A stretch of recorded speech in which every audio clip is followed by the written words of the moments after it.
Середина лета – время, когда интерес болельщиков к армянским клубам достигает своего пика. Во-первых, можно поболеть за своих против чужих, а мы это любим намного больше, чем саму игру. Во-вторых, уровень соперников такой разнообразно низкий, что в этой борьбе можно наполнить чашу самоутверждения настолько, чтобы хватило на целый год, до следующей квалификации. Ну и в-третьих, это единственное место и время, где хоть что-то может указать на то, что футбол в Армении развивается. В связи с этим еще обиднее от увиденного. 3 из 4 армянских команд уже сыграли свои первые матчи. НОА оправдал ожидания лишь частично, а Урарту и Пюник вогнали в задумчивую печаль. В этом видео разберем все самые яркие и значимые моменты во всех 3 матчах. Что это было, почему и как жить дальше. Давайте отпразднуем нашу с вами долгожданную встречу лайком и приступим.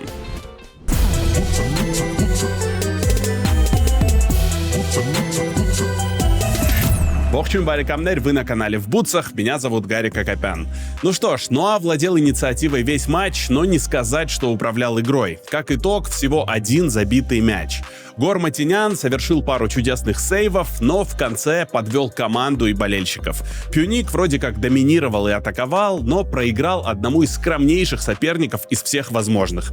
Сплошные парадоксы и неоднозначность. Единственное, что меня сдерживает от совсем уж резких оценок, это ответные матчи, которые еще впереди. Я все еще верю, что успех возможен и даже для Урарту. Я разочарован. Подпишитесь на канал, кто еще не подписан, развязка в этих противостояниях совсем скоро, поэтому не пропустите следующие обзоры. Ну а я перейду к текущим и начну с матча НОА «Будучность». Первый Лига Чемпионский матч НОА – событие торжественное и важное. Совсем недавно ушел Руй Мота, теперь команду возглавляет Сандро Перкович. И помимо прочего, для него это дебютный официальный матч. У НОА есть новички, в том числе в основном составе. О них поговорим по мере появления поводов. В стартовом составе у НОА 2 армянина – Сергей Мурадян и Гор Манвелян, ну и бонусом Огнен Чанчаревич. В стартовые 15 минут НОА владел инициативой, было несколько хороших подходов, действовали быстро, широко и с желанием, но до 100% моментов дело не дошло. Будучность же в атаку не выходила вовсе, строго оборонялась, прижималась всей командой, практически не покидала свою половину поля. Такую плотность обороны сложно взламывать даже такому подвижному и скоростному НОА. К 20-й минуте уже 2 желтые карточки у черногорцев. Команда играла предельно жестко. Новичок НОА Ален Гаргич был очень активен и здорово взаимодействовал с Элдером Феррейрой. Он, кстати, из Хорватии, и ему 30 лет. Первый по-настоящему опасный момент на 26-й минуте. Гонсалу Сильва начал атаку, подключился, получил мяч обратно от Гаргича и эффектно пяткой на Манвеляна. Гор на Пинсона, удар рядом со штангой. Классическая картина созидания от НОА в этом матче. Сильва начинает атаку через правый фланг, там что-то зарождается, потом обострение в центр, и все эти попытки выглядели перспективно, но чего-то не хватало. Редчайший выход на чужую половину от Будучности на 34-й минуте. Немного повезло с отскоком, поэтому появилась неразбериха и, как следствие, возможность пробить с угла штрафной практически без помех. Чанчаревич надежен. Гор Манвелян был одним из лучших на поле. Против такой плотной обороны нужны были нестандартные действия, дриблинг и попытка сыграть тоньше. И все это старался привносить Гор. Иногда получалось и красиво, и эффективно. В первом тайме гола так и не случилось. 0-0. Во втором НОА продолжил искать ключи, но действовал чуть смелее. Черногорцы, в свою очередь, тоже вспомнили, что есть и другая, чужая половина поля. Если выделить одну основную претензию к игре НОА, наверное, это будет недостаточное количество ударов со средней и дальней дистанции. Такой соперник и такая игра этого просто просили. Ну, здесь важно отметить, что ближе к концу матча эта ситуация стала исправляться. И вот наилучший пример. 69-я минута. Разыграна стеночка и удар Улад Омара блокируют. И неудивительно, что блокируют, ведь перед ним 5 соперников. Феррейра мяч сохраняет, снова на Улада. Абсолютно футзальный розыгрыш и удар. 1-0. Улад Омар 12 минут назад заменил Гора Манвеляна и вышел с установкой бить. И это сработало. Посмотрите, вся будущность собралась вокруг нашего полузащитника, соперника, и удар все равно прошел. Вратарь Миятович, конечно, мог сыграть лучше, но нас это абсолютно не волнует. Пропущенный мяч никак не повлиял на тактику черногорцев, и они продолжили защищаться. Ну а наши предпочли тоже сильно не рисковать. Как итог, справедливая минимальная победа и очень сдержанный оптимизм. Для НОА это, безусловно, историческое событие, первая победа в Лиге Чемпионов, и мы с вами вполне обоснованно ждем успешной ответной игры и прохода во второй раунд. Единственное, призываю не забегать вперед и не думать о Ференцвароше, который уже ждет победителя этой пары.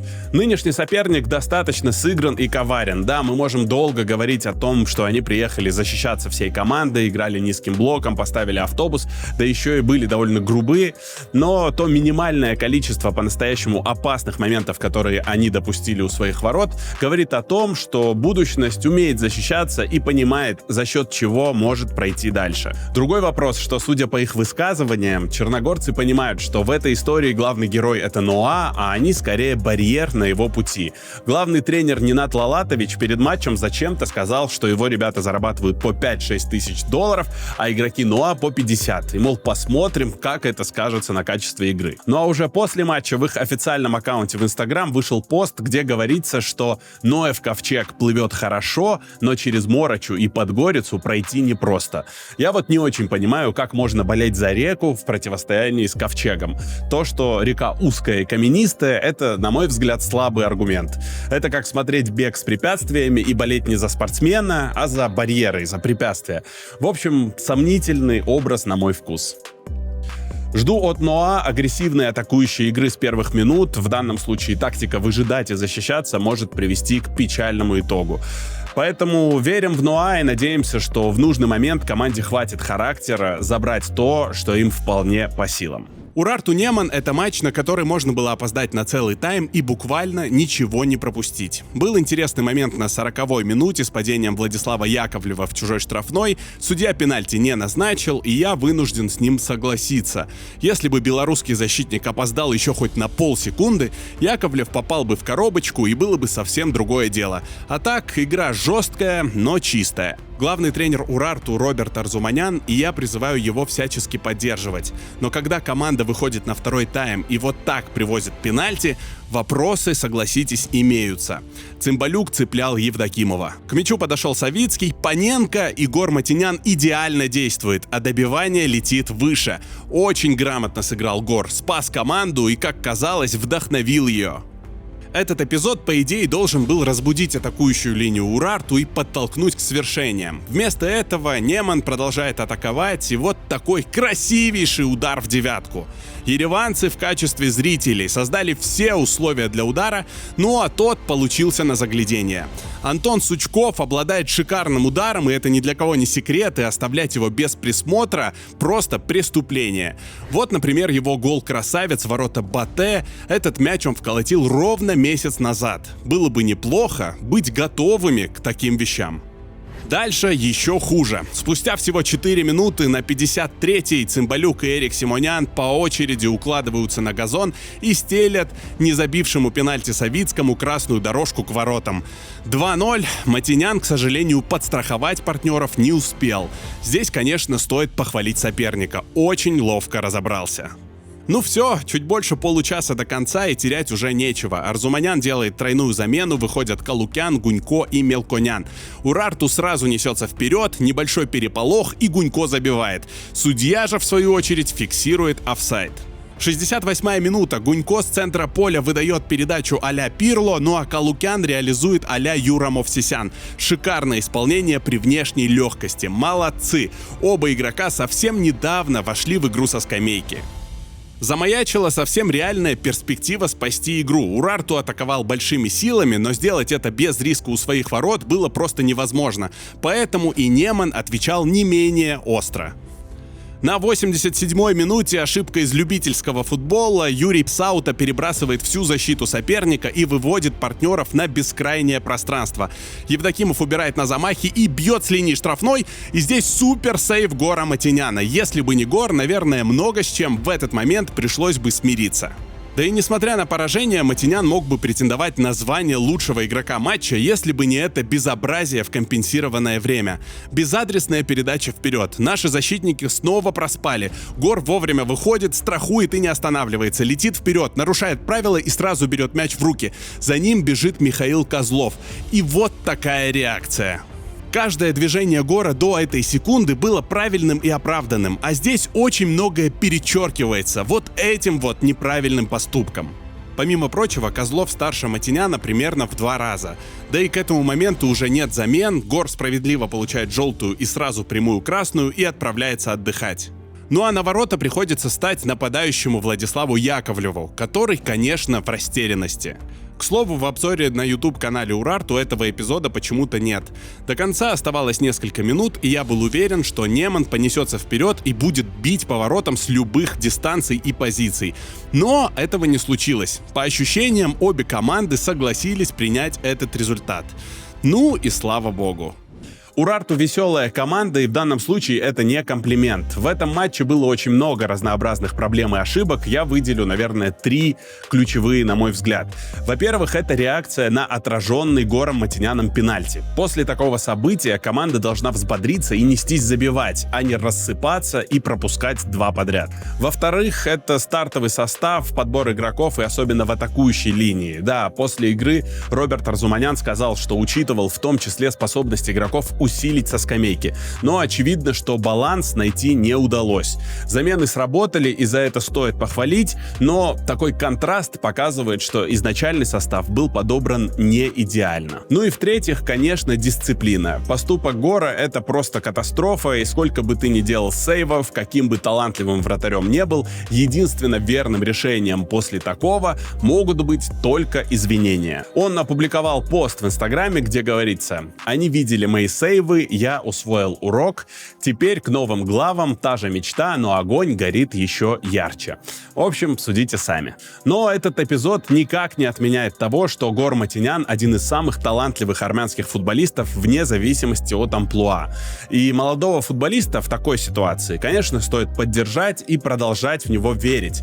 Но в то же время я совру, если не скажу, что без дисциплины сейвы не стоят практически ничего, потому что надежность — это не только игра на ленточке, но и когда нападающий Яковлев не вынужден в ужасе надевать перчатки и становиться на ворота. За Урарту интересно следить, Роберт Арзуманян обязательно какие-то вещи исправит к ответной игре, ну и не будем забывать, что матч пройдет в Венгрии, то есть на нейтральном поле, поэтому, на мой взгляд, шансов, конечно, меньше, чем 50%, но их достаточно, чтобы всерьез побороться за выход во 2-й круг квалификации. Tre-Fiori Pjunik — матч, в котором хозяев списали окончательно, бесповоротно и зря. У Пьюника снова много проблем с травмами, тоже первый официальный матч, это все понятно, но все равно сложно найти объяснение такому исходу. Моментов было много, они были разнообразными, и не покидало ощущение, что все это мы с вами когда-то или где-то видели. Особенно, когда Отубанджо обыгрывает несколько соперников как фишки, а затем бьет мимо. На 30-й минуте Вакуленко пробил в перекладину, это было очень близко. Много атаковал Пьюник, но конвертировать во что-нибудь, о чем можно написать на табло, не удалось. А как вам такая комбинация? А завершение? По-моему, красиво. Сенсационный гол, который дарит трефиорцам эйфорическую радость. В компенсированное время Пьюник заиграл с новой силой. Видимо, что-то внутри воззвало к чести. Но организованная осада с расстрелом успеха не нашла. То штанга, то вратарь, то защитники блокируют, то чуть-чуть мимо. В общем, каждый раз находилась какая-то своя причина. Итог 1-0 и историческая победа для команды из Сан-Марино. Про Пьюник долго говорить не буду, потому что здесь все более или менее стабильно. Единственное, о чем я просил команду Меликяна, не заставлять меня углубляться в тонкости внутреннего футбола Сан-Марино. Но для этого нужно было, конечно, не оставить сопернику шансов уже в первой игре. Этого, к сожалению, не случилось. Перед матчем вероятность победы Tre-Fiori оценивалась в 5,5%. И, как видим, чудеса случаются, но только, к сожалению, не в ту сторону. При этом Ягише Миликович пообещал, что в ответной игре Пьюник победит и пройдет дальше, поэтому просто ему поверим и не будем пока что сильно напрягаться. Марканцпорцк իսկ մեզ էլ փորձություն։ Եվ այս փորձությունը մենք կհաղթանենք տունը։ Այսքանը եթե Ну и в качестве бонуса и бальзама на наши многострадальные души шедевральный мяч, который Ваан Бичахчан забил в ворота Актобе. В прошлом сезоне не все гладко сложилось в Легии, но Ваан может стать там ключевым игроком уже в самое ближайшее время, и он уже делает первые изумительные по своей красоте шаги в этом направлении. Друзья, на сегодня все. Ноа сыграет во вторник, а Урарту и Пьюник в четверг. Не пропустите, ну а после обсудим все на этом канале, на канале в Бутсах, в связи с чем подпишитесь, если не подписаны, ну и поставьте лайк, если хотите поддержать. Ну и главное, не отчаивайтесь, болейте за своих и оставайтесь в Бутсах. До встречи!